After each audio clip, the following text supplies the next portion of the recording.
대한민국에 올 때 우리 다 겪었죠. 우리 심정이 어땠어요? 좋아서 온 사람 한 명도 없을 거라. 얼마나 소름과 그 주눅 이르는 마음을 안고 그 절통한 원한 저놈의 종자 때문에 우리가 이런 수모를 지고 가느나.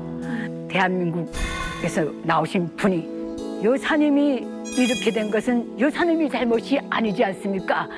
여사님이 죄가 있다면 북한에서 태어난 죄밖에 없지 않습니까? 여사님, 대한민국에 오신 것을 진심으로 환영합니다. 쏟지 못했던 그 소름과 이 모든 것을 그 한마디가 다 녹여졌어요. 아이고야. 자, 그날 김규성 선생님 첫인상은 어떠셨어요? 나오는 선생님 첫인상. 아, 첫인상이요? 엄청 깐깐했죠. 야, 그게 이제 지금도 그렇죠. 예, 저 김일성 종합대학 조선어문학부 아주 에리트잖아요. 야, 완전 북조선 그 에리트가 왔구나. 더군다나 또 그 제2자연과학원이 이제 우리로 말하면 국방과학원이거든요. 그러니까 미사일 그 개발하고 하는데 예. 거기 출판사 기자, 또 여 북조선 기자 아니야? 예. 엄청 깐깐했죠. 김규성 선생님, 떡소리 나고. 그날 나오는 선생님 봤던 첫날의 기분은 어땠어요? 덤덤했어요. 세상 끝에 왔구나. 세상 끝. 잡수겠으면 잡수고 말겠으면 마셔. 오긴 왔는데 눈도 뜨고 싶지 않는데 어찌다나 눈 뜨니까 라 선생님이 앞에 앉아 계시는데 알락달락한 넥타이를 매시고 군반지 많은 게 입고 앉아 있는데 북한 그 민족과 운명이라는 그 영화에서 보던 안기부 모습이에요. 그런 게 나오거든요. 근데 하시는 말씀에 진짜 눈물 한 방울도 없었는데 이분이 그 말씀을 해줄 때 우리 세 식구가고서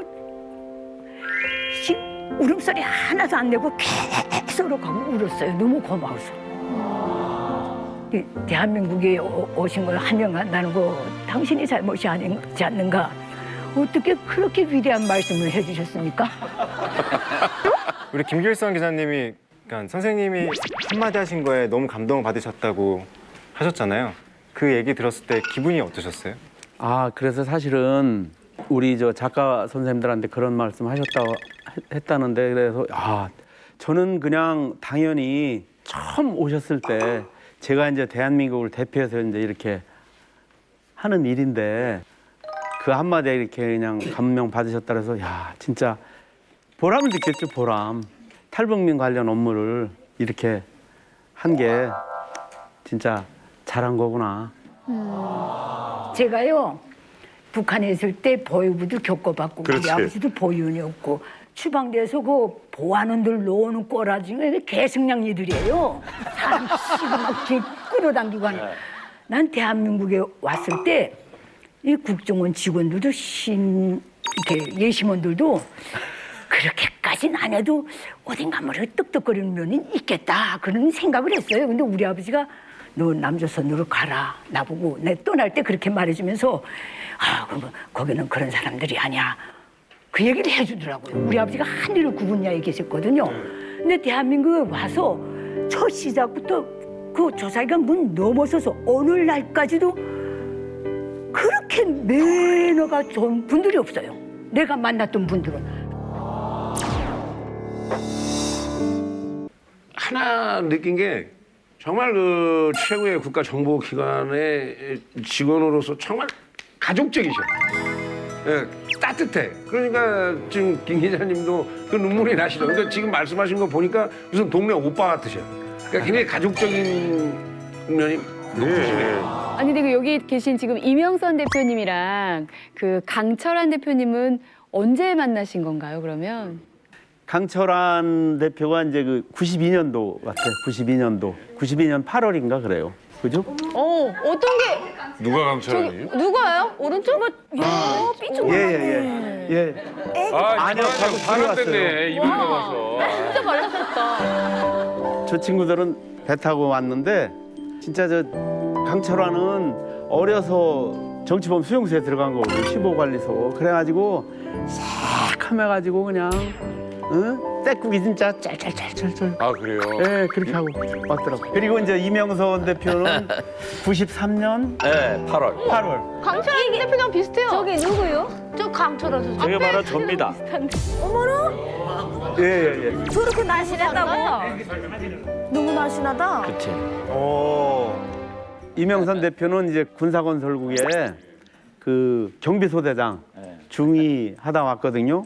아, 그랬는데 이제 우리 조사를 할 때 김정일 삐라지, 그지? 그걸 삐라를 뿌리고 온 거예요. 아, 그래가지고 조사할 때 그냥 말도 잘 안 듣더라고. 다른 분들은 딱 고문고문하거든. 이렇게 뭐 하는데 잘 어깃장에나 놓고 좀 애먹었어요. 아, 선생님은 딱 갔는데 그 선생님 몇 분이 계시거든요. 나 선생님은 그냥 편하게 이거 형처럼 그냥 이렇게 막 대하더라고요. 데리고도 나가고. 그러니까 내가 제일 따랐죠, 선생님은 그냥. 혹시 그런 것도 있지 않으셨어요? 나는 북한에서 나름 반 김정일 삐라를 뿌리고 온 사람인데 이렇게 대접을 하다니 막 이런. 아니 그런 생각은 없었는데 되게 피곤하더라고요. 이게 나는 북한에서 워낙 숨어서 도망 다녀야 했고 스트레스에서 귀도 잘 안 들리고 그러는데 선생님들이 신문이 그냥 여러 선생님들이 계속 신문하는 거야. 이거 졸려 죽겠는데. 근데 선생님들이 계속 신문하니까 내가 못 따라갔죠. 그러니까 선생님들이 속상해가지고 지금도 생각납니다. 아니 나는 제일 인상 남는 게 밥 먹으러 왔는데 아주 밥을 잘 아침상을 차렸는데 아니 밥을 공기밥에다 이렇게 주는 거예요. 조그만 거. 한국식으로. 우리 한국식으로. 그러니까 북한에서는 그거 타가서 애들에게 그런 밥그릇으로 주는 거예요, 이게. 밥을 너무 조금 준 거죠, 그러면? 야, 이게 어떻게 나 이거 밥을 요만한 거 타가서에도 만큼 주나. 그걸 계속 속으로 이게 딱 심술 나가지고 나 이러고 있었다니까 내가. 자, 북에서 오면은 가장 첫 번째로 이제 국정원에서 조사를 받는 거잖아요. 국정원에서 어떤 조사를 하는지는 사실 저도 잘 모르거든요. 이런 거 여쭤봐도 됩니까? 일단은 탈북민이 오게 되면은 진짜 이 사람이 탈북민이 맞는지, 그죠? 그거 확인을 해야 되지 않습니까, 그죠? 그리고 지금 우리 남북이 대치돼 있으니까 진짜 이 사람이 저 한국에 와서 살려고 왔는지 또 공작원이 올 수도 있잖아요, 그죠? 또 한편으로는 탈북민들을 통해서 이제 북한의 그 중요 정보 수집도 많이 하고. 혹시 이명선 대표가 우리 좀 금강산 댐 정보를 줬다는 게 사실입니까? 아, 그럼요. 그 저기 군사건설국 소속으로 왔기 때문에 이명선 대표가 금강산 댐 그 건설 동향 그 부대 편제랄지 뭐 상세하게 중요한 군사건 정보예요? 그렇죠. 실선 기자님 같은 경우는 이제 우리 미사일 막 그때 막 쏴올릴 때거든. 예.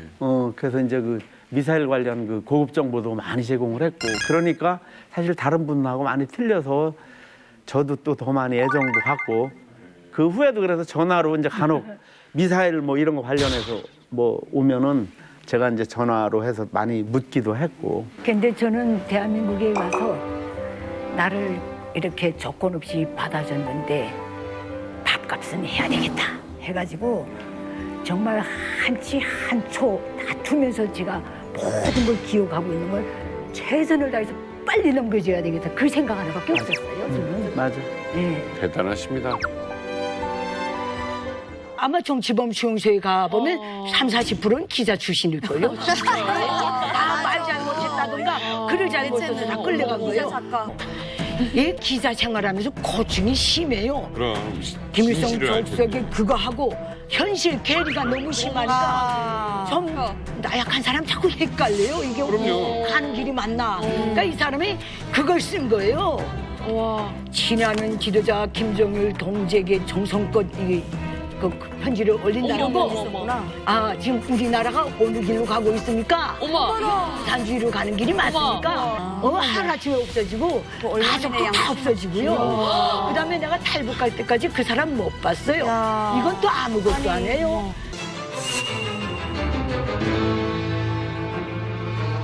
북에서 있었던 기자 생활을 하셨던 분도 계시고 지금 현재 뭐 있는 분도 계시지만 우리 남측의 세 분의 기자가 북의 기자한테 궁금한 게 있다면 뭔지 한 가지씩 한번 들어보도록 하겠습니다. 김민희 기자님 뭐가 궁금하세요? 사실 지금 저희가 하는 거는 굉장히 자유로운 환경에서 취재를 하고 있거든요. 정말 궁금한 것들을 저희가 자유롭게 취재를 할 수가 있는데 사실 제가 전에 듣기로는 북한에서는 그런 것도 다 정해주고 뭐 그냥 자유로운 분위기는 아니다, 강압적인 분위기다 하는데 사실 기자로서는 그런 것들이 좀 답답하지 않을지 그런 것들이 좀 평소에 궁금했습니다.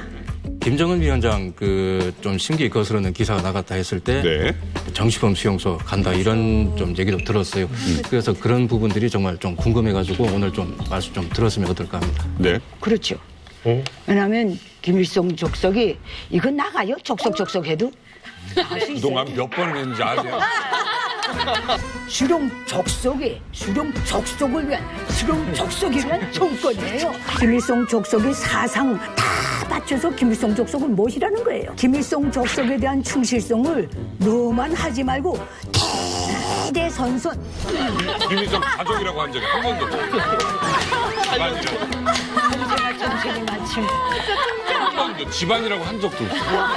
족속 김일성 족속이 뭐라고 말했냐면 우리의 출판 보도물은 당위 수중에 장악된 강력한 사상적 무기며 힘 있는 선전선동 수단이다.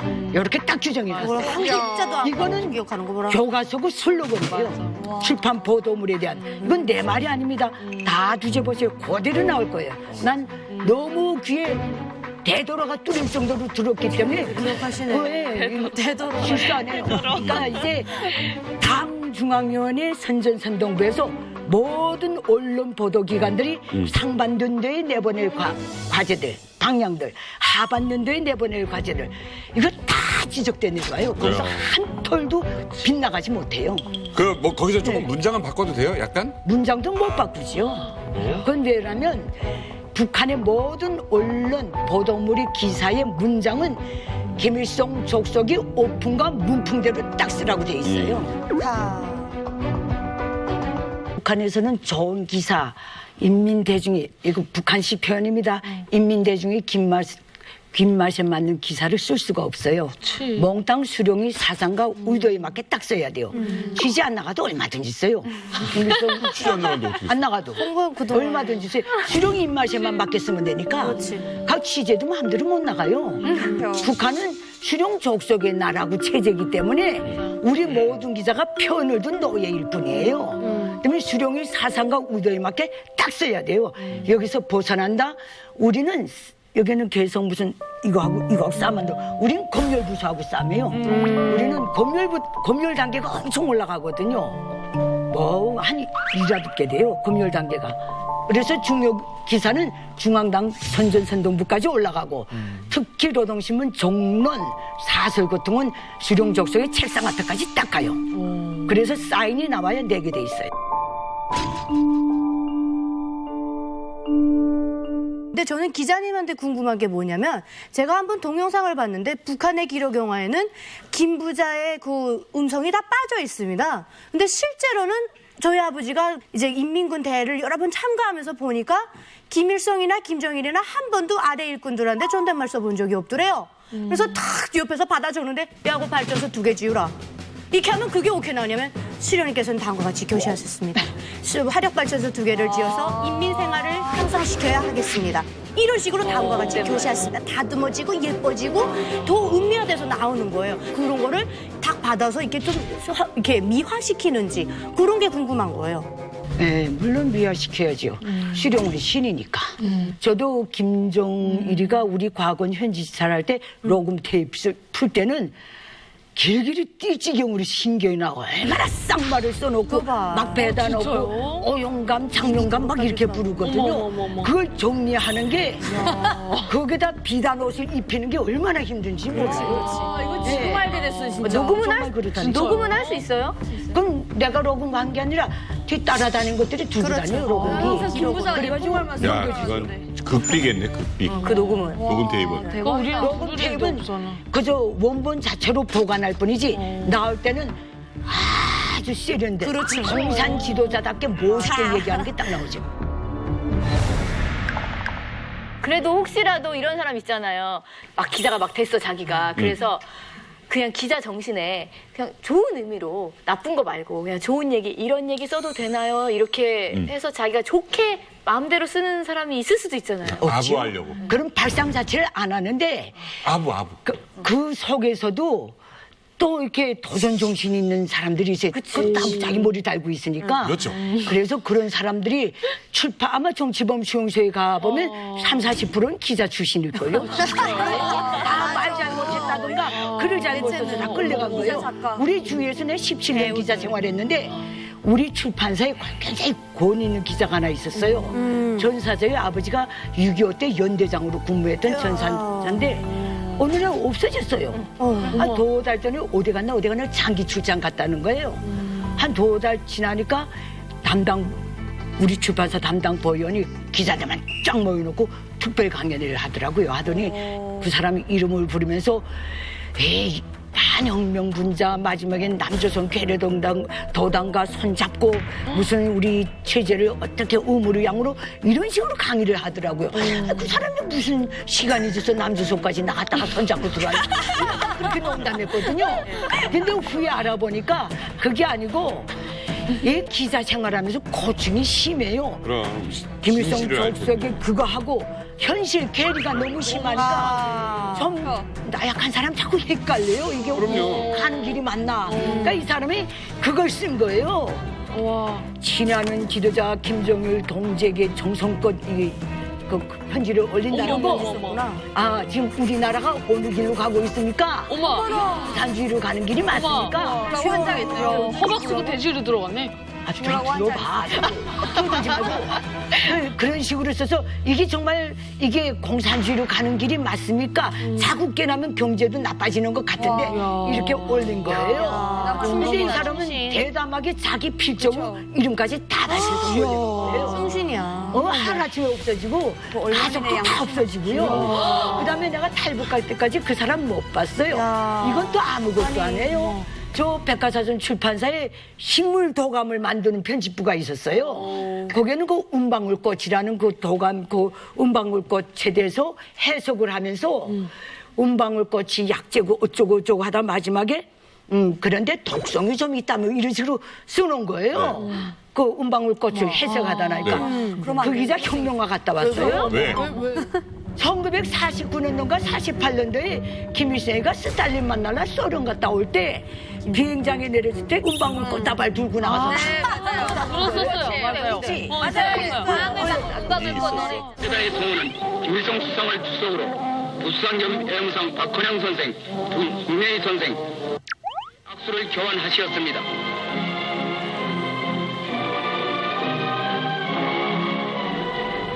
그 성물에다 독성이 있다고 썼다고. 그래서 우리 기자들 다 모인 데서 통보강연에 나가고 그 후에 그 혁명화 어느 탄광에 갔다가 왔다는 소리는 못 들었어요. 광고까지 들었어요. 공세 정보잖아요. 수령이 만졌던 건 다 성물이고 수령이 앉았던 의자도 다 성물이에요. 수령이 한번 30분 남으면 그 성물이에요. 맞아. 울바닥까지 다 치고 그렇죠, 맞아요. 암흑의 김일성 암흑의가 몇 년도 다녀가신 거. 앉아서 방구 낀 자리. 자, 김민지 기자님. 네.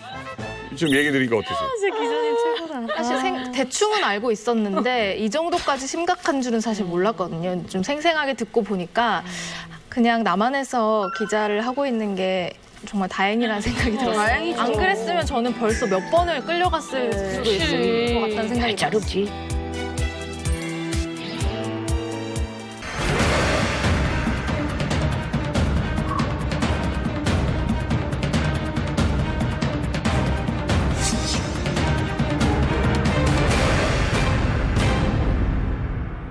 근데 저는 제일 궁금한 게 그 지금 실제로 북한의 핵 기술 수준이 어느 정도인지. 지금은 이제 우리가 붙잡기 힘들 만큼 선을 넘어가 버렸죠. 그러니까 이제 핵폭탄은 뭐 100점 만점에 99점. 핵무기라는 건요. 3년에 한 번씩 재충전해야 되는 거예요. 근데 북한 거는 따끈따끈해요. 그러니까 개수는 못 미치지만은 위력이 좋다. 거의 뭐 다 거의 다 완성됐네요. 왔죠. 그런데 이제 우리 민족이 백의 민족이기도 하지만은 배달 민족이기도 배달을 잘 해야 되거든요. 물건을 하는 거는 이제 탄도탄이라는 미사일. 그렇죠. 핵폭탄 자기 집에 있으면 뭐 해요? 그걸 갖고 적재적소에 배달해야죠. 그 배달 기술이 조금 달려요.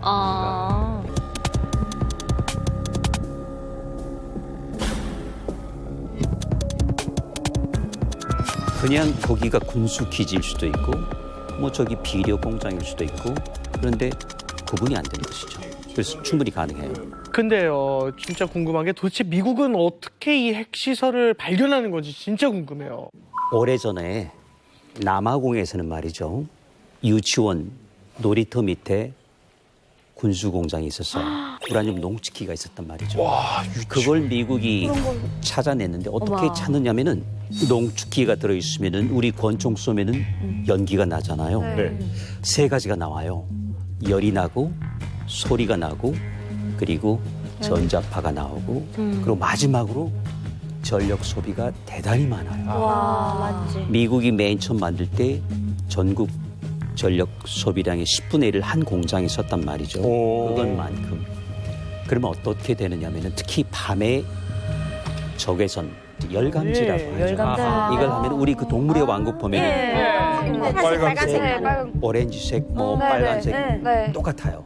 그 주변이 벌겋게 빛이 나요. 전력 사용량만 전력 사용량 많고. 그래서 영변 같은 경우도 그 공장 주변이 벌겋게 나오죠. 이걸 가지면은 이게 이제 소위 그 농축 시설의 DNA를 찾았다라고 하는데 그 정보를 많이 갖고 있는 것 같아요.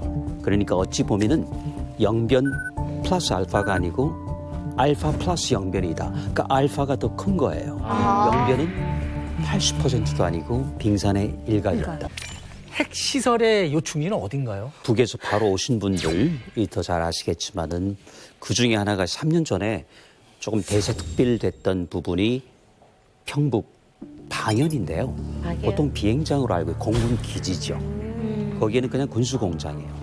그런데 그 밑에 군수공장 밑에 또 있었던 것이죠. 대박. 그러니까 남아공은 유치원이 있지만은 거기는 아예 그냥 대놓고 등잔 밑이 어두운 거죠. 대학교네요. 거기다 넣은 거를 이제 찾아냈고 그 당시 200개라고 하는데 모르죠. 200개면은 그래도 웬만한 우라늄 농축해가지고 한 2년 돌리면은 2개쯤 만들 수가 있단 말이죠. 근데 그게 이제 200개가 아니고 1000개였다면은 또 이야기 달라지는 것이죠. 그래서 이제 그 얼만큼 갖고 있느냐는 고무줄처럼 들었다 줄었다 하는 것이죠. 김기성 기자님, 이게 평북도에 좀 많이 있어요, 보니까. 네, 북한의 핵시설 찾는 거 힘들다면 힘들고 쉽다면 아주 쉬워요. 첫째 조건이에요. 김일성 북한 세습 수령들이 한 번도 안 가본 지역, 현지지도에서 김일성, 김정일, 김정은도 핵 물질과 관련된 그 구역내는 절대로 안 당해요. 그러니까 역사적으로 내려오면서 그 세습 수령들이 안 다녔던 지역들 디테일하게 잡으면 쉽게 잡아내요. 둘째, 북한은요 핵 미사일 기지 이거 군수공장들 거둬였는데 원칙이 하나 있어요. 전쟁 준비를 해야 되기 때문에 해안선가에는 절대로 저런 중요한 공장들을 안 놔요. 네. 일단 유사시 한포 자격을 받을 수 있기 때문에. 그리고 북중 국경 지역에 절대로 안 놔요. 왜냐하면 중국이 돼요. 거기다 놓으면 맞아요. 자기네가 폭탄 맞는다고. 옛날에 그런 맞아. 맞아. 6.25 때 그때 평양시 평촌국에 있던 군수공장, 모체공장이 전쟁 때 중국이 똘똘한 김에 자강도에 다 들어가 박혔어요. 그 이후 전쟁 끝난 다음에는 절대로 자강도에 못 진입했어요. 그렇죠. 그걸 다 놓고 볼 때 평북도가 제일 합리적인 데거든요. 그래서 북한의 제일 중요한 군수공장들은 다 평북도에 있어요. 그다음에 또 하나, 북한의 진짜 핵기지는요, 그 지역 지명으로 돼 있지 않아요. 평양시 중구역 몇 동. 그 핵단지에 있는 과학자들은 다 평양 시민들인 거예요. 그리고 완전히 봉쇄했어요. 벌써 사람이 길이 아무리 사람이 있건 없건 다닐 수 있는 데는 핵기지가 아니에요. 그거 정확히 아셔야 돼요. 완전히 봉쇄했어요. 그러겠죠. 그럼 그 주변에 핵 있다 하는 건 어떻게 봐야 되나? 그거는 핵무기 개발에 동원되는 모든 협동품들을 물고 가는 그 협동 공장들이라고 보면 되는 거예요. 이렇게 딱 보시면 틀리지 않을 거예요. 지금 산음동은 뭐예요? 산음동. 산음동은 여기 오니까 산음동이라고 하대요. 네. 그게 지금 북한의 유일한 미사일 조립 공장이거든요. 나는 여기 취재를 몇 번 갔댔어요. 그래서 잘 아는데 저 위장 명칭이 만경대 약정기계 공장이고. 아, 약종기 공장. 알아. 많이 들었지. 그러니까 겉으로 보기에는 아파트 몇 개 있고 차 수리소 같은 게 있고 그게 안 튀어요. 다 댐도에 들어가 있기 때문에. 야, 그럼 다시금 또 느끼는 게 아니 이렇게까지 숨기면서 북한이 끝끝내 핵을 끝까지 만들려고 하는 이유가 뭘까요? 진짜 미국하고 상대하려고 그러는 거예요? 맞짱 뜨려고. 아하. 맞짱 뜨는 건데, 근데 사실은 북한은 북한대로 다 봤을 거 아니에요, 그렇죠? 리비아도 봤고 파키스탄도 봤고 아마 파키스탄을 본보기로 했을 수밖에 없는 게 파키스탄에는 그 압둘 카디 칸이라고 하는 저 같은 박사가 하나 있었어요. 예. 핵 박사인데요. 예. 이 사람이 기술 전수를 최소한 3나라에 북한, 이란, 이라크 그리고 아마 리비아 있을 것이다. 4나라에 했단 말이죠. 그러니까 이제 본보기가 된 거예요. 파키스탄 망했나요? 잘 살죠. 그런데 처음에는 미국이 당연히 견제했죠. 왜냐하면 아프간 소련 침공이 있었죠. 그 당시 네. 탈레반이라는 세력이 있었어요. 이걸 소탕하는데 파키스탄에 힘을 필요했던 거죠. 지하 조직을 파내는데. 그러니까 화해를 한 거죠. 일단 파키스탄을 풀어주고 자 이건 밀어내자 해가지고 아프간에서 밀어냈어요. 탈레반 세력을요. 그런 다음에 이제 안 되지 하고 보니까 파키스탄은 그동안에 저까지 가버린 거예요. 북한만큼이나. 안 돼 했을 때는 파키스탄도 안 되는 거죠. 버틴 거죠. 그래서 어떻게 해요? 에라 모르겠다. 그냥 두지 뭐. 이렇게 된 거예요. 그러니까 파키스탄은 아직도 핵 보유국이 아닌 것도 아니고 핵 보유국인 것도 아니고. 아무것도 아니네. 인정해요. 인정 받지 않았습니까? 까리까리. 아니요. 아니죠. 운정은 5나라만 미국, 러시아, 영국, 프랑스, 중국까지만 나머지는 다 인정 안 해요. 그렇죠? 그렇지만은 사실상 핵 보유국이 된 거예요. 근데 북한이 그걸 본보기로 삼은 거죠. 그러니까 어떻게 생각해요? 이제 조금만 하면은 파키스탄 좀 되는데 오히려 지금 어떤 부분은 파키스탄 능가했는데 그만둘까요? 쉽지 않을 일 같아요. 그러니까 어차피 뭐 있는데 인정하거나 말거나. 맞아요. 근데 이제 물어보신 게 북한이 왜 저 상태에서 끝까지 핵을 지고 나가나 그 문제죠. 이건 내가 정책 기자로서 한마디 할게요. 북한은 6.25 전쟁을 청아지면서 핵 프로그램에 대한 야망을 가진 거예요. 왜 그랬냐면 6.25 전쟁 때 미군이 핵 폭탄을 쓰겠다는 바람에 소련이 무자 지원을 끄는 거예요. 한창 전쟁 중인데. 둘째, 핵무기를 쓰겠다는 바람에 이건 내 말이 아니고 김일성이 교세요. 숱한 인민들이 남조선으로 나갔다는 거예요. 원자탄 바람에 나. 그래서 우리가 앞으로 저 핵을 가진 미국, 핵식하면 핵공가를 치는 미국하고 싸워서 미국을 몰아내고 남조선을 해방하자면 우리도 미국과 동등하게 핵무기를 가져야 되겠다 해서 시작된 게 북한 핵 문제예요. 그하고 그 악착같이 여기까지 온 거예요. 이제는 유일한 협상 수단이 될 거예요. 놓질 않아요. 탈북에서 보니까 온 세상이 다 알고 있는 일이더라고요. 나만 모르고 있다가 후에 알아가지고 그 뭐예요? 성혜림. 우리나라는 다 알죠. 김정일이가 어떤 스타일의 여자를 좋아한다 이 말이 나왔어요. 그 자식. 재밌잖아요. 네. 근데 나는 그 전에 들은 소리가 있거든요. 북한의 인민배우 오미란이라고 있어요. 오미란이라고 있는데 김정일이는 약간 이렇게 우울하고 자기 보호 능력을 유발하는 그런 이미지 여자를 좋아한다. 그래서 오미란이를 자주 부른다는 거예요. 근데 혼자 부르면 말이 날 것 같으니까 그 아버지 오향머니까지 같이 계속 부른다는 거예요. 그 말을 어디서 들은 적이 있어서 야, 저 지도자 동지는 오미란이 같은 형을 좋아한대. 또 이짝 여자는 아니야 만수대 예술국장의 황금주처럼 뚱뚱한 걸 좋아한대. 그 독창 가수거든. 근데 그 첼로 치던 언니가 심심히 울더니 야야 너 모르는 소리 하지 말아라. 지도자 동지가 제일 좋아하는 게 성예림이었다는 거예요. 근데 그까지는 뭐 좋아할 수도 있겠다 했는데 그래서 데리고 살았잖아. 이렇게 나오더라고요 그 여자가. 뭔 날더라고요. 이거 무슨 소리야? 그러니까 김정일 동지가 이기영의 며느리 성예림을 데리고 살았다는 거예요. 네. 그러니까 그랬다는 거예요. 그 결혼 등록하고 살았대요. 네. 그러니까 그건 없다는 거예요. 뭐 들은 게 없으니까 나는 김정일이 부인이 김용숙으로 알고 있었거든요. 예. 그렇게 알았는데 아이 이건 무슨 나또깨비가 두 소리를 들으니까 그러니까 남의 부인을 빼앗아서 살았다는 거예요? 내가 그랬어요. 너무 황당해가지고 야 너 어디 가서 이 말 하지 마. 이건 너희가 어디 가서 위험하면 우리 다 죽어. 이 세 명이 다 죽어. 이건 말한 놈도 죽고 들은 놈도 죽는다는 거예요. 저도 남도 주고. 네, 그래서 나보고 너희가 어디 가서 위험은 나는 안 했다고 냈다 뻗치니까 너희만 죽어 하지 마. 근데 나는 그때 당시 1급 비밀 북한의 최대 1급 비밀은 김일성 족속에 관한 비밀이에요. 그 신격화하자니까 자꾸 가봐하고 그렇죠. 숨기고 부푸는 거예요. 그렇죠. 그걸 정확히 알기 때문에 나는 입 다물고 있었는데 그 말 많은 그 여자가 어디 가서 그걸 외운 거예요. 그래서 어느 날 출근하다가 거기서 가방 두 채로 잡혀갔어요. 어떡해. 그거 대박. 아까 말씀하신 성혜림이라는 그분이 유명한 배우인가요? 네. 그분하고 그 김정일하고 스캔들이 어떻게 나게 된 거예요? 성혜림이가 북한 영화 우리 잘할 때 영화에 내가 찾은 길, 그다음에 분계선 마을에서, 그다음에 제일 중요한 건 혁명 영화 한자유단원의 운명에서 여자 주인공 역을 한 배우예요. 근데 한자유단원의 운명을 하고 난 다음에 그 여자가 아예 없어져 버린 거예요. 근데 후에 알고 보니까 김정일 수총들라 들어가느라고 아마 못 나왔던 것 같아요. 이게 우리로 말하면 완전 월로급 배우인데 영화 배우예요. 근데 김정일이가 노동당에서 일을 시작하면서 처음으로 맡았던 게 선전선동부라고 해서 예술 부문을 총괄했었어요. 그러다 보니까 배우들 많이 보잖아요. 자기 와이프가 있으면서 첫눈에 반한 게 성예림이라는 배우인데 자기보다 5살 연상이거든요. 네.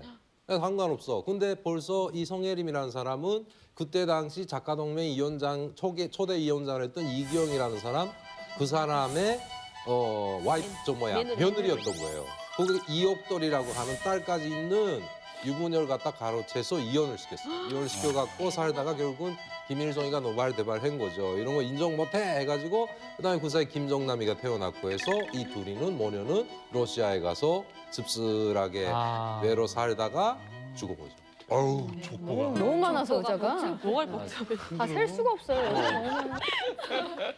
김기성 선생님은 아무튼 간에 지금 어이없이 아침에 이제 가방 들치러 잡혀갔어요. 네.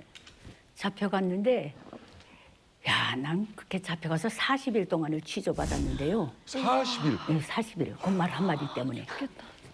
누구한테서 들었냐, 어디서 들었냐, 뭐.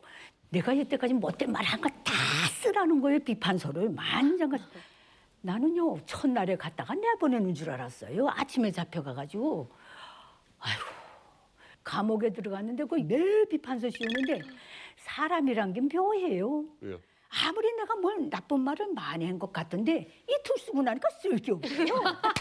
내가 나쁜 말을 했다는 게. 아니 글솜씨는 기가 막힌 분이신데. 야, 임금은 무치라는데 아니 내가 좀 말에 끼렸으니 없는 말 한 것도 아니고 분명히 있은 말을 했기로서니 나를 추방까지 또 그렇게 악이나 돼요. 이게 그때 당시 김일성이가 죽은 다음에요. 그때 당시 무슨 일이 있었냐면 김일성이가 죽기 전에 그런 말을 했대요. 이게 요새 경제도 나쁘고 인민경제도 나쁘고 이게 나라가 이 경제도 잘 안 돌아가고 인민생활도 나고 하니까 이 우리 당이 펀드를 키운 엘리트들 속에서 사회주의에 대한 진심을 가지지 못하고 수령에 대한 신뢰를 가지지 못하고 뒤에서 헐뜯는 현상이 많다. 그러니까 이걸 철저히 캐가지고 잡아들여가지고 다 캐가지고 교양할 수 있는 대상은 교양하고 감옥 보낼 대상은 감옥 보내라. 그런데 이걸 보위부에만 맡겨놓으면 보위부라는 거는 사람 잡는 데예요. 거기는 들어가면 못 나와요. 그건 죄가 없이 들어갔어도 거기에 들어간 자체가 죄이기 때문에 못 나오는 데예요. 거기는 희한한 데죠. 애를 만들어주는구나. 그러니까 이거 시포실이라는 걸 만드는 거예요. 조선노동당 중앙위원회 조직지도부 시포실이라는 걸 만들었는데 여기에 예심원들은 몽땅 국가보위부 국장급들이에요. 어디로 잡혀갔어요? 함경북도 김책시로 추방시키는데 난 김책이 어디에 붙어 있는지도 몰랐어요. 그때 김책에 추방돼 가서 내가 거대한 고집 국가에서 살았구나. 그 뼈저리게 느꼈어요. 김책 가서. 예, 나는 지방에 출장 갔다 오는 기자들이 취재 나갔다 오는 기자들이 지방에는 배급을 앉아서 굶어 죽는 사람들이 귓가에 있고 꽃제비가 어쩌고저쩌고 어느 정도 그런 현상이 있는갑다 했지 난 그런 생기옥인 줄 몰랐어. 야 말도 95년 12월 31일에 추방돼서 96년도를 내가 김책에서 보냈어요. 사람이 죽을 때 표정을 못 보셨죠? 굶어 죽는 사람의 표정이. 온몸에 이가 사람이 죽는다는 걸 알고 다 개 나와서 돌아가요. 어떡해, 안 돼. 나는요. 이가. 그러니까 피가 안 돈다는 걸 아는 예, 순간 사람이 죽는다는 걸 알고 다 개발하나. 기생충이랑 예. 기생충이랑 이런 게 다 떠나는 거거든. 그하고요 그렇게 인정 많고 그렇게 남일도 제일처럼 뛰어다니는 사회주의권에서 우리는 모든 한 형제라고 훈련받고 그런 마인드를 갖고 살아온 북한 주민들이 그렇게 죽어가는 거 보면서도 지나가더라고요. 개를 빵 하나 주면 내가 굶을까. 그런 생지옥을 봤어요. 그 몇 년도세요? 96년도. 제일 많이 굶어 죽을 때. 제일 많이 굶어 죽을 때. 그다음에는요. 이건 시체를 거두질 못해서 마지막에는 그 무슨 시체 전담반. 무슨 수습대까지 나왔더라고요. 방심위에서 다 모아서 비닐에 우르르 말아가지고 굴파고 넣었대요. 직파. 그다음에 내가 그걸 보고 느낀 게 두 번째가 또 있어요. 이거는 독재 후진 국가 가장 나고한 인권 이전의 사회가 안고 있는 모든 사회학을 다 갖고 있는 거예요. 여성에 대한 학대, 어린이에 대한 천대, 노인에 대한 천시. 이거 얼마나 만연한지 인간이 다 짐승 같아요. 무언의 악들이 나가지고 달아다니는데. 사실 선생님께서 하셨던 일이 김 부자를 영웅 만드는 일에 그렇죠. 있으셨던 거잖아요. 네. 난 그때 그거 느끼고서 이게 망고의 이런 역적이구나. 그러고 탈북을 열심히 했어요. 자, 여기서 하나만 좀 짚고 넘어가겠습니다. 96년도에 김길선 선생님은 이제 추방을 당하고 나서 이런 일을 겪었어요. 근데 성혜림이라는 인물이 있었구나를 나중에 알게 되는 거잖아요. 네, 한국에. 한성희 씨 언제쯤 알게 된 거예요? 저는 이제 그 성혜림이라는 사람은 이제 그 막 김정일이 그 막 와이프다 이런 건 전혀 모르죠. 근데 이분이 되게 이제 그 뭐 배우고 하는데 뭐라 하도 옛날 배우니까 저희는 거의 중조 할머니 뻘이나 돼요. 솔직히 모르죠. 그치? 근데 한국에 와서 인터넷을 보니까 막 뭐 김정일이 막 여자도 한 몇 개 되고 그리고 이제 뭐 거기 뭐 자식들도 주르르 있고 해서 이거 뭔 소리야 했어요. 솔직히 깜짝 놀랐어요. 성혜림이라는 여자가 그랬다 해가지고. 저는 80년대 들었거든요. 야, 내가 여마이 어렸을 때. 근데 이건 내가 듣기 싶어서 그런 것이 아니라 우리 친척이 중앙당 조직부에 있었는데 우리 집에 이렇게 출장 왔다가 우리 어머니하고 우리 아버지하고 가만히 이야기하는 거 들었거든요. 윗분이 지금 성혜림이하고 이렇게 했다는 거. 그리고 둘이 말한 거 난 잠결에 들었거든요. 상상도 못했어요. 그래, 우리 엄마 아빠도 저 사람이 거짓말 치는 거 같이 듣고 있구나. 그래서 그렇게만 생각해 깜깜 잊어먹었어요. 근데 한국에 와서 국정원에서 딱 봤는데 야, 세상에 거짓말이 없구나. 한간에서 돌아가는 말도 그래도 어딘가는 거의 맞아떨어진 깜짝 놀랐습니다. 진짜 위대한 태양이 태양이 터지고 진짜 그 장군님이 없는 지금 이 세상에 존재할 수 없는데 장군께서 불륜을 저질러다니 저희는 정말 충격받았어요. 장남 김정남이 말레이시아에서 독침에 의해 피살된 것으로 확인됐습니다.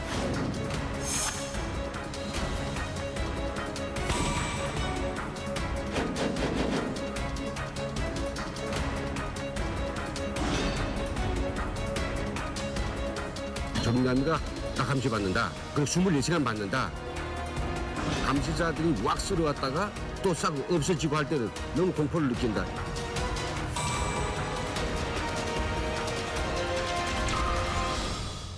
예, 저 김정남이 이제 지난 한 5년간 북한 당국이 아주 끈질기고 아주 치밀한 감시를 이제 받아온 결과 이렇게 참담한 암살을 당하지 않았나 생각이 드는데요. 그러니까 아마 장성택과 김정일이 살았을 때에는 북한과의 커넥션이 연결되어 있었기 때문에 그렇게 막 감시당할 이유는 없죠. 하지만 김정일, 장성택이 차례로 죽고 난 다음부터는 이제 북한하고 단절될 수밖에 없고 또 이제 북한 지도부는 김정남을 북한으로 끌어오는 게 제일 안전한데 김정남은 이제 그걸 원치 않았기 때문에 그때부터는 완전히 이제 집중 감시를 했다고 봐야죠. 그래서 김정남에 대해서 뭐 동선 파악은 물론이고 또 이제 김정남의 뭐 핸드폰, 노트북 이런 것들을 집중적으로 다 해킹을 해서 매일매일 아마 뭐 하는지 아마 감시를 했다고 봅니다. 그러다가 아마 최근에 김정남이 이제 정치적으로 어떤 결단을 내리는 징후가 보이니까 이건 아마 이제 북한 지도부가 더 이상 방치하면 안 되겠다 이렇게 판단을 한 것 같고요. 그래서 아마 정교한 어떤 암살 방법이 아닌 지나가다가 사고 나는 식으로 이렇게 막 죽이려고 했는데 결과적으로 아주 북한의 어떤 그 암살임이 더 드러나게 만드는 그런 식으로 지금 문제가 발생을 한 것 같습니다. 북한 주민을 지켜보는 눈, 북한의 감시자들. 네, 북한은 24시간 365일 주민들을 감시한다고 해도 과언이 아니다고 하는데요. 오늘 이만갑에서는 북한에서 감시를 당한 그 주민들의 이야기는 물론이고요. 감시를 직접 했던 분들을 모시고 이야기해 보겠습니다. 영화보다 더 영화 같은 북한 감시자들의 이야기 기대해 주세요. 강철호 선생님, 감시가 이토록 심할까요? 그렇게? 그러니까 아마 전 세계에서 북한처럼 감시를 한 나라는 없을 겁니다, 아마. 정말 모든 국민의 숟가락까지 된 나라가 북한이니까. 그 뭐? 네, 그래서 이제 말단 조직은 인민반이라는 게 있는데 이 인민반장은 거의 뭐 대놓은 감찰, 끈앞풀이죠, 완전히. 그러니까 대놓고 이제 감시를 하고 있고 그 보안부 보위부에 보고를 하고 있고 또 이제 국가안전보위부는 비공개로 끈앞풀들을 굉장히 많이 집어넣습니다. 그러니까 뭐 한간에 뭐 5명이 1명씩, 3명이 1명씩 뭐 보위부 스파이가 있는데 누가 스파이인지 알 수가 없어요. 그렇죠. 그러니까 보위부는 인민반장을 통해서 수집하기도 하고 또 각자가 파견한 그 끈앞풀에 의해서 이제 수집을 하고 있는데 특별히 이제 타켓이 되는 사람들. 감시 대상자. 이런 사람들은 이제 3중, 4중으로 이렇게 감시가 붙는 거죠. 그러니까 저도 북한에 있을 때 저한테 가장 친한 친구가 저한테 별말을 다 하더라고요.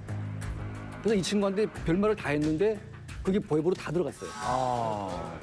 북한은요, 시스템상으로 모든 북한 주민은 감시자가 되어야 되고 또 감시를 받아야 되는 그 책무를 지니고 있어요. 자기도 감시자고? 그렇지. 이걸 법적으로 규정한 게 바로 북한 김일성 족속이 우리 북조선의 지상의 법이라고 한 당위 유사상 체계 확립이 10대 원칙이에요.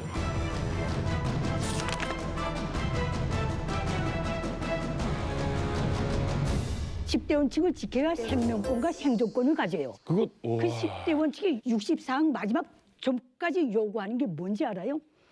수령과 전 사회의 인적 관계를 맺는 모든 게 다 감시 대상이 되고요. 모든 북한 주민은 그걸 감시할 뿐더러 자기도 감시받고 자기가 감시한 걸 또 보고해요. 그 보고하는 펼쳐놓은 마당이 바로 생활총화예요.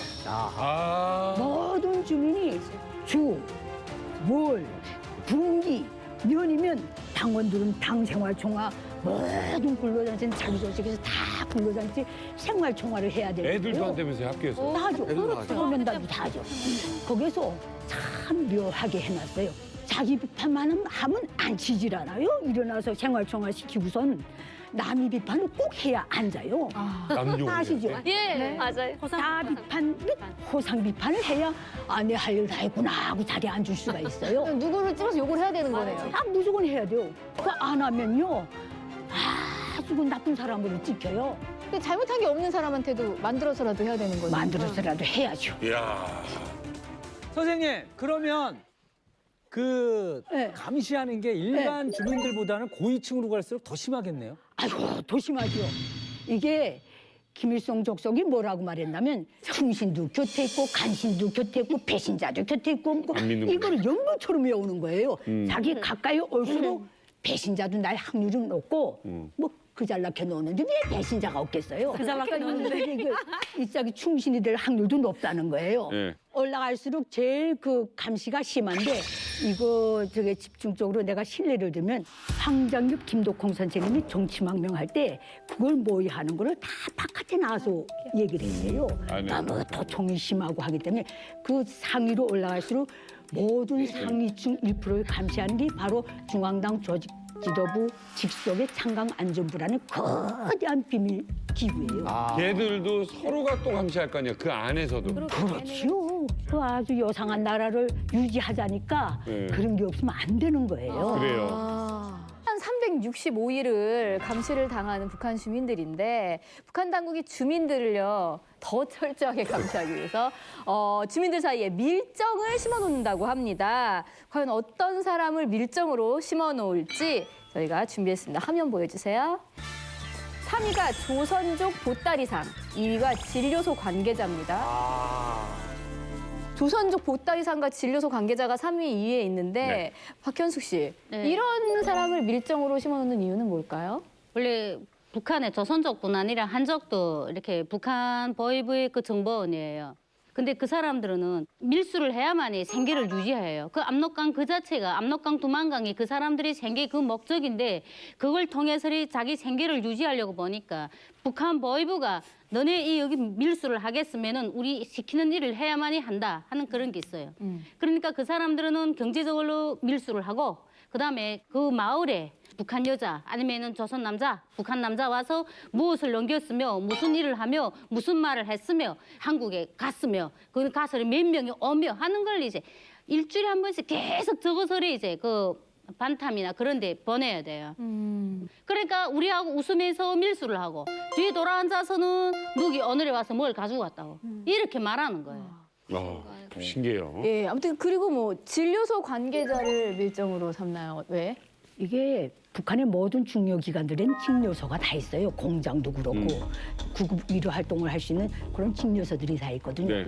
사람들이 아파가지고 직료소에 가면 진찰도 해주고 스킨십도 있고 하니까 이 무장 해제가 되는 거예요. 그래서 뭐 말하다가 잡담도 하면서 자기 그 무슨 속 생각을 얘기하는 경우가 많아요. 그래서 걔네 직료소에 앉아서 혼자 뭐 이렇게 준이들 같은 거 병 봐주는 것들은 한 90%는 보위부 밀정이라고 봐도 둥탈이 없어요.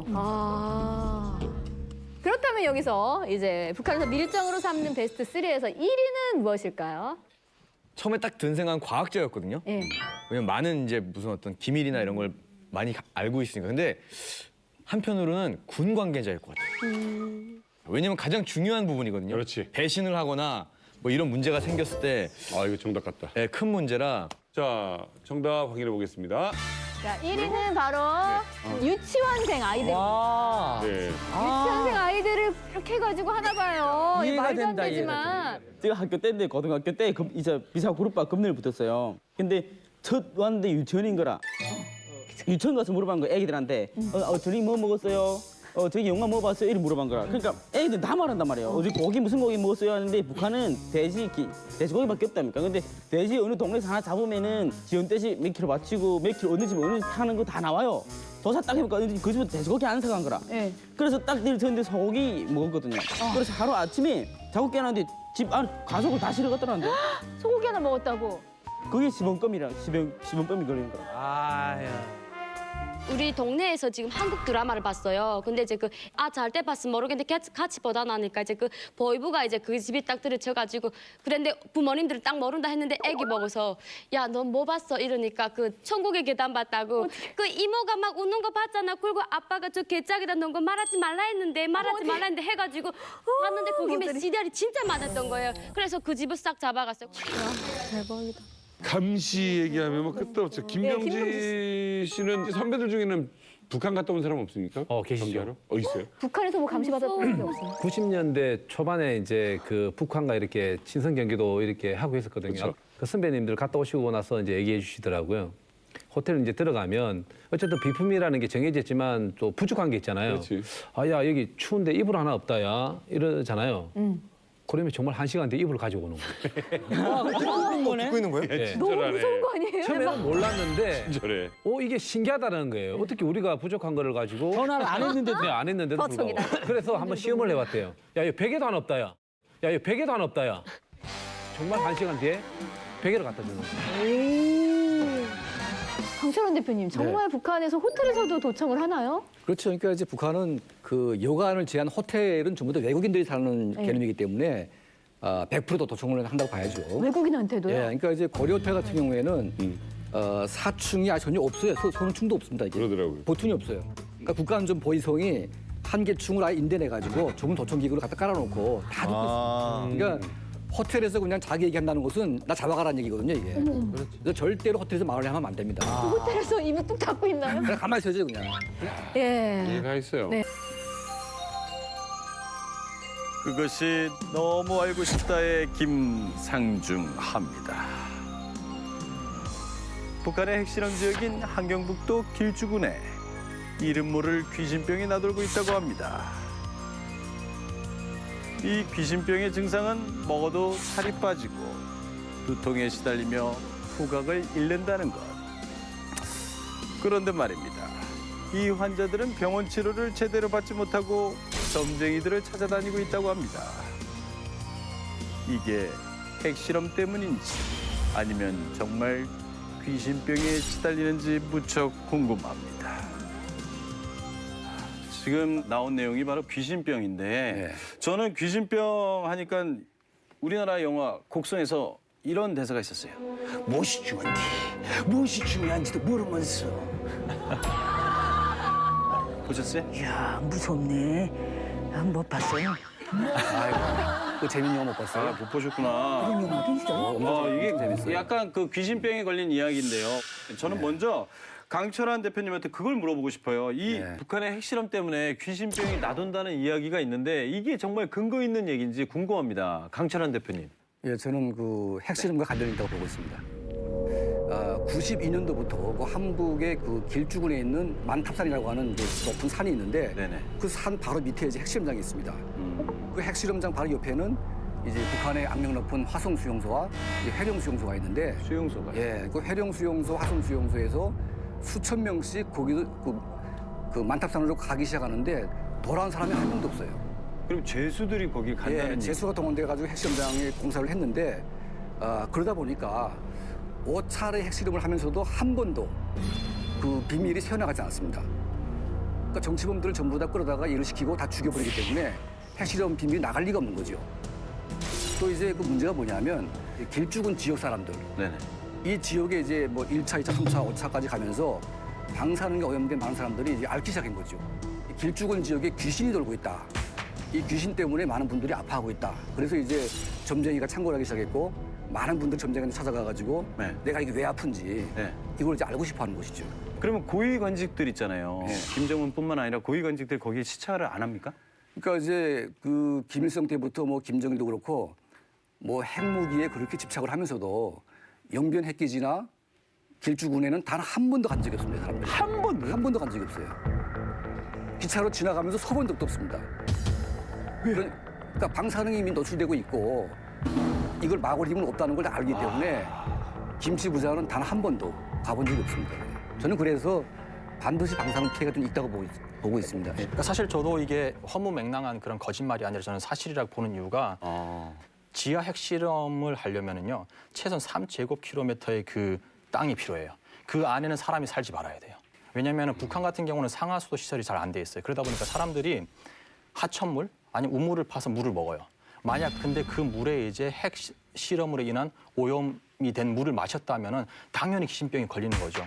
사실 이러한 문제들 같은 경우는 북한에서 지금 심각하다고 보고요. 그리고 또 저 같은 경우는 이제 그 실제로 그 2차 세계대전 끝날 무렵에 태평양 전쟁 할 때 미국이 처음 이제 원폭을 했어요. 그렇죠. 그때 사실 그 원폭한 그 지역에 실제로 25만 명 정도의 이제 사람들이 살았는데 원폭하는 동시에 7만 명이 몰살을 했어요. 그리고 원폭한 그 당시 그 해 1945년도에 그 숫자만큼 또 7만 명의 사람들이 죽었고요. 그렇기 때문에 그 주변 지역에서 나타나는 뭐 머리가 빠진다든지 귀신을 본다는 병이 바로 핵실험 때문에 이루어진 것이다라고 생각하시는 거죠. 김기선 기자님은 어떻게 생각하십니까? 저는 반대입니다. 귀신병이 핵실험하고는 관계가 없다고 봐요. 내가 왜 이렇게 보냐면 그 길주구 쪽에 청진, 함경북도가 배급지가 제일 먼저 끊긴 데예요. 그렇기 때문에 거기 사람들은 그때부터 열악하게 계속 먹으면서 생존에 오다 나니까 그냥 미쳐도 죽는 사람들도 있어요. 송장 쥐고 살이 난단 말이 거기서 나오는 거예요. 그 정도로 사람들이 건강 상태가 굉장히 열악해요. 그러면 거기에는 무슨 병 같은 건 맞나요? 만연하죠. 콜레라, 뭐 장티부수, 겨울에 1차 대전 이후에 사라졌던 모든 전염병이 지금 다 돌고 있어요. 북한에는. 첫째는 그거고요. 그 핵시험 한 스케일 자체가 러시아나 미국하고 견줄 수가 없이 작아요. 규모가 작아요. 한반도는 좁은 땅덩어리이기 때문에 소량이라고 할지라도 이 좁은 땅덩어리에서 이게 피할 길이 없는 겁니다, 이게. 실제로 이제 일본의 그 핵 물리학을 연구한 사람 같은 경우도 핵실험을 작은 양이라든지 뭐 작은 양이라도 하려고 해도 최소한 3제곱킬로미터의 땅이 필요하다는데 그 안에는 사람이 살지 말아야 된다는 거예요. 근데 3제곱킬로미터 그 아니면은 그 안에는 그 풍계리 그쪽에는 지하수가 없다고 하더라도 그 이해 지역에 지하수가 있어서 그게 오염이 됐다 그러면은 그 물을 마시는 사람들 같은 경우 분명히 어떠한 영향이 있다는 거죠. 근데 1차, 2차, 3차, 4차 숱한 선진 국가들이 그 방사물 물질을 축출해내려고 계속됐는데 미소 소량을 다 발견했어요. 그렇죠. 그게 왜냐하면 지하 핵실험이기 때문에 네. 사실 지하 그래서 내가 핵실험은 말하는 거예요. 대기 오염이 안 돼요. 전혀 안 되는데 영향을 미치지 않기 때문에. 영향에 가까워요. 어떠한 영향을 미치냐면은 대기 오염은 미치지 않지만 지질, 땅의 오염은 미칠 수 있다는 거죠. 그래서 그래서 귀신병이 돌 수가 있다. 그래서 저는 돌 수 있다고 봅니다. 이게 걱정인 게 뭐냐면요. 여기서 끝나는 게 아니라 6차 핵실험이 이루어지고 또 대륙간 탄도미사일을 발사를 할 준비를 하고 있다. 이런 얘기가 들리고 있거든요.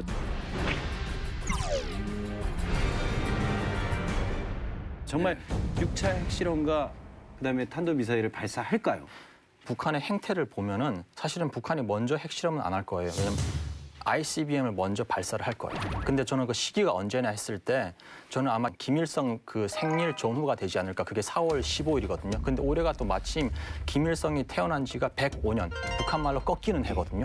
근데 북한은 미사일을 쏠 때 어떤 핑계를 대고 쏘는 거예요? 왜냐하면 미사일을 쏠 때 우리는 인공위성을 쏜다. 이런 식으로 쏘는 거고. 그리고 만약 핵실험을 한다면은 북한이 이제 ICBM을 발사한 이후에 국제사회가 이제 제재를 가하고 북한의 생션을 또 할 때 그때 아마 반발로서 국제사회는 반발로서 핵실험을 하지 않을까. 저는 그렇게 봅니다. 저는 결론부터 말한다면 현 시점에서는 쏠 확률이 높지 않다고 봐요. 쏠 확률이 높지 않다고 봐요. 핵실험도 그렇고. 왜? 지금 상황이 오바마 때하고 달라요. 이 북한이 처해 있는 상황이. 아무래도 행정부가 바뀌었기 때문에. 하고 북한이 지금 핵 문제로 20년 거의 끌고 오는 거예요. 네네네. 이제는 전략적 인내를 안 한다는 거예요. 미국의 입장은. 김정은이도 생각할 거예요.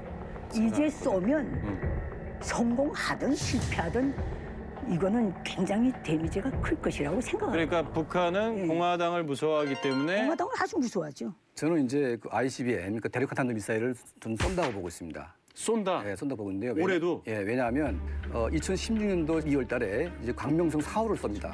그게 이제 약간 좀 대륙간 탄도 미사일의 흉내를 낸 거지요. 거리상으로. 예, 그리고 이제 올해 지금 그 이제 엔진 실험을 했는데 이게 바로 고체 연료를 활용한 대륙간 탄도 미사일을 쏘기 위한 이제 준비가 되는 것이죠. 그러니까 이런 이유가 있습니다. 왜냐하면 바로 미국을 쏠 수 있는 그 핵능력, 그러니까 핵능력은 되지만 그 핵탄두를 달아서 탄도 미사일을 이제 미국으로 보낼 수 있다.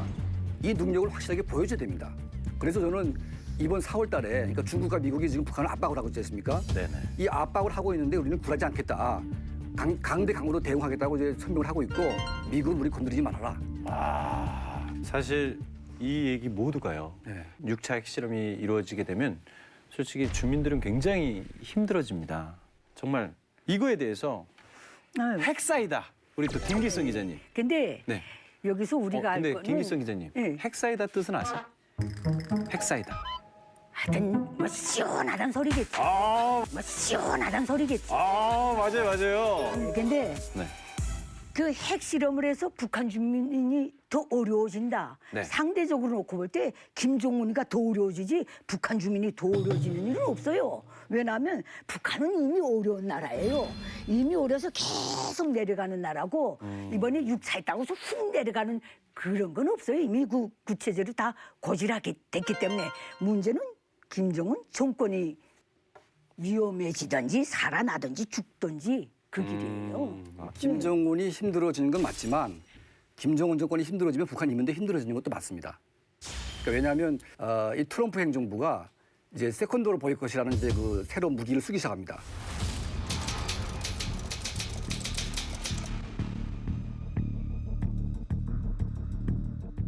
이번에 중국의 JTC가 그 회사가 이제 그 북한의 핸드폰을 팔아먹다가 걸려가지고 1억 5천만 불의 벌금 포탈을 맞았습니다. 그러니까 이런 식으로 북한의 기업들을 쪼기 시작하면 또 인민들을 쪼게 돼 있습니다. 네네네. 저는 그래서 이제 김정은도 힘들어지겠지만 인민도 힘들어진다. 저는 그렇게 보고 있습니다.